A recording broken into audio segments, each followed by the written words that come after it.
Hey guys, and welcome to another episode of TheFadShow. So on today's episode, I continue the hunt for the Clunk on my 100 series Land Cruiser. And since I was too lazy to film an intro video before, I am happy to report that I have finally beaten the Clunk. It is immensely better now. And on this video, I'm going to tell you how I did that. On this video, I installed some new OEM Toyota CV axles, which definitely broke the bank, but you can tell they are definitely much higher quality than the auto parts store Duralast axles that the previous owner had installed on my 100 series. I also removed my front drive shaft and manually lubricate the splines on it, and that also definitely helped a lot. So just to recap, if you haven't been watching my kind of hunt for the Clunk series or just my Land Cruiser 100 series content, probably most of it has been trying to correct a front end Clunk. So I started with just lubricating the drive shafts. That made a small improvement, but not really that much. I then replaced the front differential bushings, and that definitely helped the park to drive and like drive to park Clunk, but it did not fix the Clunk whenever the drivetrain was reversing directions. So I found some play in my hubs on the front, particularly on the driver's side. Posted to the Land Cruiser like 100 series owners group on Facebook, and a lot of people said to replace the hub axle flanges. I did that, and it made the engagement of the hub slightly better, but there was still some play in the splines. So then I kind of looked at the auto parts store axles and found out that they like really were not the right shape and mesh for the OEM Toyota hubs.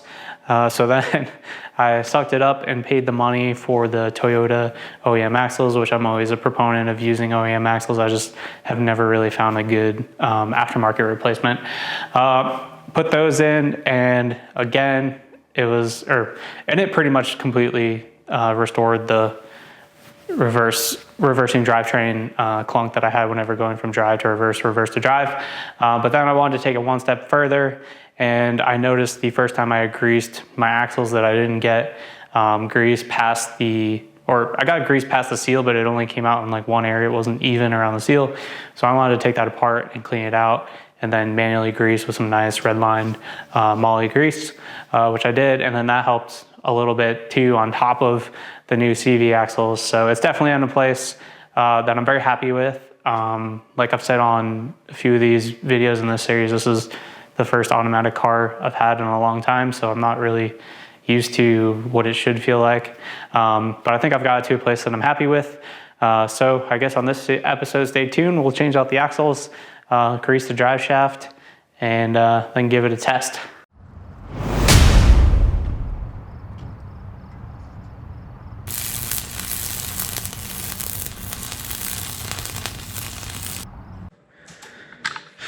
So the first thing I'm going to do is remove the brackets for the brake lines and for the wheel speed sensor, just to give you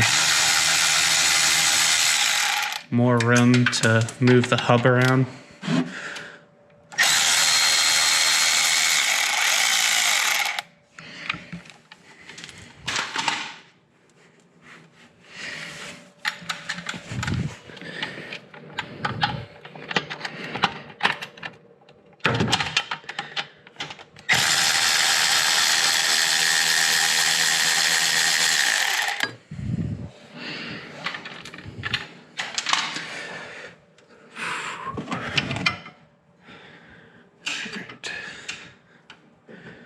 That just gives you more room to move the hub around. The next thing is going to be to remove the cotter pin and remove this 19mm top ball joint. I forgot to film it, but there's also a snap ring that has to be removed once the dust cover is off. All right, so next I'm going to remove the cotter pins for these ball joints.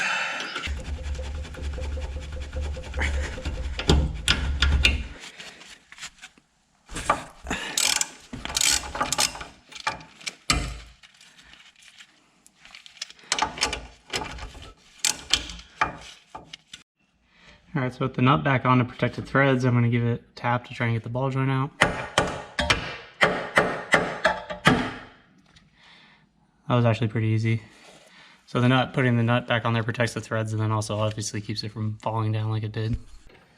Ball joints never come out as easy as that first one I showed you, so here's the other side where I had to use my ball joint spreader in order to get it out.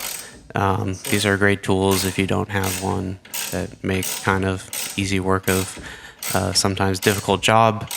Just pushes pressure on the joint, and eventually if you let it sit there long enough, it will come out with dramatic fashion. Yahtzee. And removing the CV axle is one of the times where I wish I could tell you guys the perfect trick to do it. If you're a Toyota mechanic and you've done it 1,000 times, maybe you have one. For me, it's just wrestling. You can pry out the differential end of it and then just try and find the space to get the old axle out. Unfortunately, the new Toyota axles are heavier and bigger and even more difficult to get in than the aftermarket ones.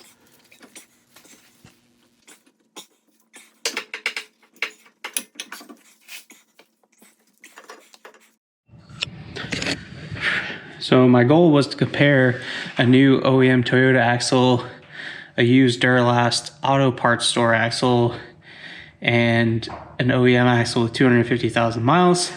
This last one here being the one that the previous owner gave me as a spare, but it turns out that is also an auto parts store axle. You can tell from it doesn't have this lip here like the OEM axle does.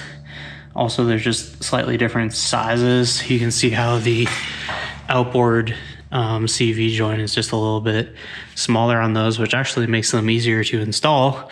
The OEM one is a little tricky to install without removing the hub. So I guess I can't really compare the three, but I can at least compare the two. And the first area I guess I will talk about is just the weight. There's just the OEM one is probably almost twice as heavy as the auto parts store one. It's pretty significant difference. And then you can see, I'm not sure how well it shows up on camera, but you can see the spines just have a lot more meat to them on the OEM axle. And one way I can maybe prove that is by using my calipers on them. So it looks like 32.85 millimeters versus 33.46. It's about,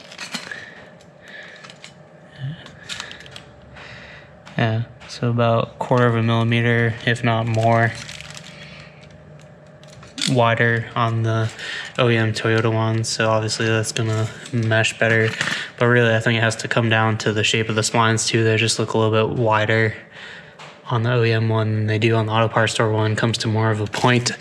So yeah, I've already done our driver's side, and it completely removed the play. So just have this one more axle to install. So here I am removing an axle and installing a new one in succession at 1,000 times speed. I forgot to mention before, the level of the gear oil is above the opening for the CV axle, so you will lose fluid when doing this.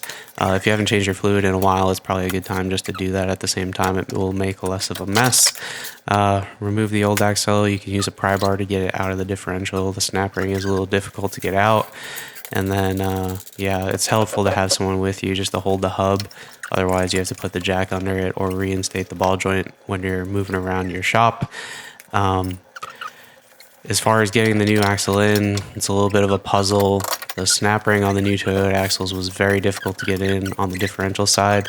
I used a pry bar. Luckily, they give you a flange to pry on the Toyota axles, which is nice, so you don't damage the boot, and you can hammer on it using an extension or a pry bar. You really have to give it some good hammering to get it to go into the diff. Eventually, everything goes together, and then you have some nice brand new Toyota axles. So after replacing the CV axles with the OEM Toyota axles and using the OEM Toyota hub axle flanges, there is absolutely zero play in the hub anymore, and I would like to report that my Clunk is pretty much completely gone. It is immensely better than it was before. That being said, I think I'm going to take it one step further. And if you've been watching my series of videos trying to correct this clunking, you'll know the first step I took was greasing my drive shafts. And when I greased my front drive shaft, first I did it just until the shaft moved, and then I read online you're supposed to use moly grease and grease it until it comes out the seal. When I greased it till it came out the seal, it only came out of the seal in one spot. Like the seal was gunked up, so it wasn't coming out like 360 degrees around it.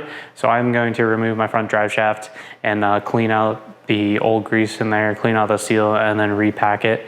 Because I think the clunk is caused by play in the front drivetrain, but it emanates from that drive shaft. So I think doing that will help it even further. So with that, it's a pretty simple job to remove the drive shaft. There's just 4 14mm bolts on, actually I don't remember if they're 14 or 12, I think they're 14, on the front and the rear of it. Just making sure you use a paint marker to mark how everything comes apart because it is balanced as it sits. So with that, it should be a pretty simple job as far as getting the drive shaft out. It might be a messy job, disassembling and cleaning the drive shaft. I imagine there's probably a lot of old gunked up grease in there. But with that, let's get to it. So I got it marked with paint marker, just 2 14mm nuts. You can just break it free with a box stand wrench and then hold it on one side, and I'm using my Milwaukee to remove it faster. Then it looks on this side, it's just got the one and like a captive knot on the back side. And you still need to mark this. And then just it's nice having someone else available to put the car in neutral so you can turn it and then remove it from neutral, because obviously you need resistance to get the bolts out. So it was a little bit of a puzzle getting the drive shaft out. And now I'm just gonna go try and line everything up center and then just mark it. Just keep everything centered.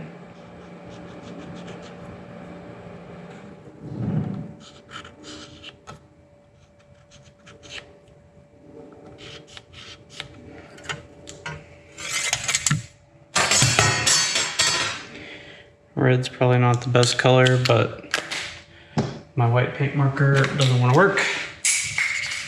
So. And I already cleaned up the seal area.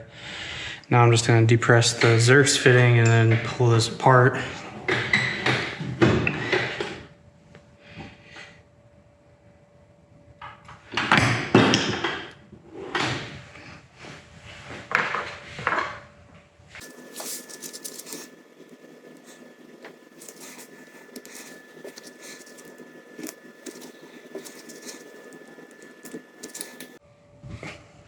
And depressing the Xerx fitting is releasing the vacuum.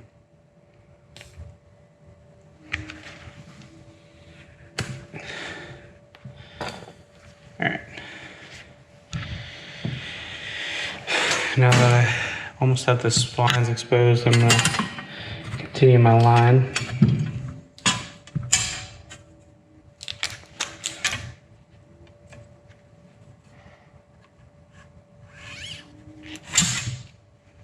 Not the straightest.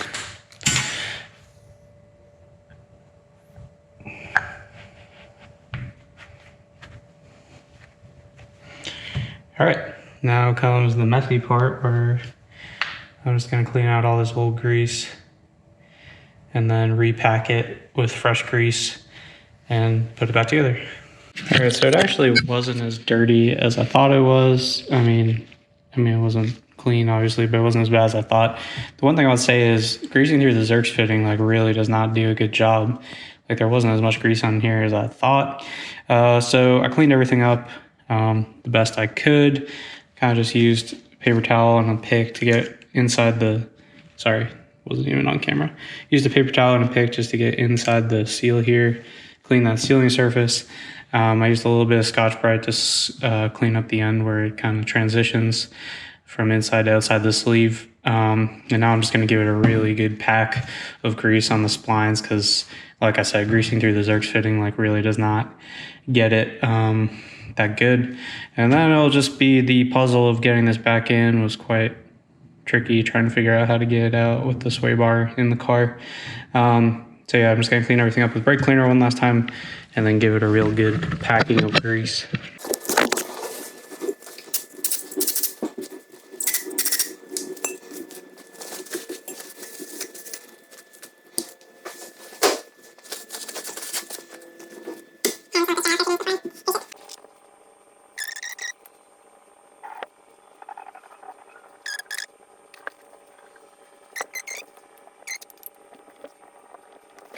It takes a lot of force to compress the drive shaft, putting it back together, so it might be a good time to have a friend hold the Zerks fitting while you push it together. The shorter you can get it, the easier it is to install in the car. There's a great deal of hydraulic pressure in a freshly greased shaft, obviously. All right, so moment of truth, like 5.0 at this point. And park to drive. No clunk. Oh my God, that is the smoothest it's been since I've had this car. That is awesome. Yeah, it's pretty much 100% gone. Like I said in my previous videos, I'm not used to having an automatic, so I really don't know how much there should be, but yeah, it's pretty much more or less entirely gone.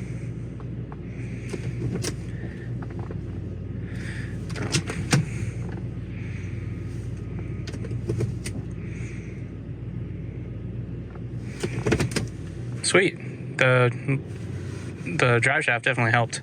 So that's a wrap on this episode, guys. I'm definitely really happy with where my Land Cruiser stands now. I don't feel like I'm damaging my drivetrain every time I go to put it in reverse or go to drive. So yeah, definitely really excited that I got that fixed, and now I can move forward with doing some more work on it to restore it to its former glory. I guess kind of hindsight being 2020, I bought a car with a ton of service records for kind of a higher price, expecting not to have to do a lot of work, and then I kind of ended up doing a ton of work anyways. So I think if I could do it over again, I feel like I would buy a cheaper car and just for planning to do all this stuff that I've done anyways. And I probably would have had my total cost of ownership a little bit lower, but at least I got the color combo I wanted, and I got a truck that hasn't been beat on and has a good service history, despite having to do a little bit more work and spend a little bit more money than I anticipated. I guess it makes sense, just the fact that this was originally a $100,000 car, accounting for inflation when it's new, so part prices are going to be more expensive. So thank you guys for watching. As always, like and subscribe if you like this. Stay tuned for more Land Cruiser content. I got a lot of parts coming in. Next video, I think I'm going to be working on the suspension. I got some new springs for the rear because I'm not really happy with these super heavy ones that I have in there. And then also I got OME torsion bars because my car still has the stock torsion bars. Also a bunch of bushings for the suspension to give it a little bit of a refresh. So that'll be coming up next time. So make sure you subscribe so you can see that video. Thanks for watching, guys. Bye.